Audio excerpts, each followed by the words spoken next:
You know, when I grew up in the valleys of South Wales, I used to hear loads of stories about the Welsh revival. And some of those stories I was sharing with some of my kids in the car just the other day about some of the stories I remember hearing.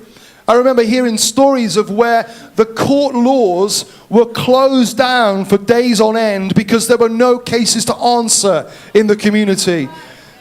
I remember hearing stories of how there was a soft drink manufacturer that I used to drive past regularly in the Rhondda Valley that produced bottles of pop, as we called it, and they would, that started in the Welsh revival because before that all the miners would pour out their long day's labor in the mines and they would go into the pubs and they would drink themselves silly, and then when they came to know Jesus, they no longer went in the pubs and drank themselves silly, but they had nothing else to drink. So a soft drink manufacturer started on the back of a revival.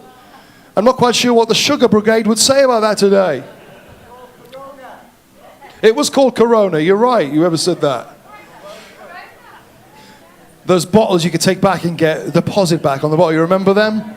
So it started off. You know, I used to support a rugby team called Treorchy. Anybody hear of the Treorchy Male Voice Choir? Well, I used to support their rugby team, and in the clubhouse of this rugby team, behind the bar, there's a list of all the club captains over their history, right from the first year of their formation right to the present. And every year they keep adding another name. This year was the captain was. But there's one gap, and that's the year of the Welsh revival. And it says, instead of a name of a captain, it says this: no rugby was played this year due to revival. And that's sitting in the clubhouse behind the bar. Revival changes everything. It doesn't just change our Sunday habits, it changes our ethics, it changes our business. You know, there's a lot of corruption around in business. You know, a lot of people just in it for the profit. And there's a lack of ethics in terms of welfare and care for their staff, welfare and care for society and a conscious society and a consciousness in society. And I believe a revival will change ethics in business. That it will not just be about making a quick buck, but it'll be about the welfare of society and the benefit of all. And revival changes those things. It doesn't just change our Sundays. It doesn't just give us something to do.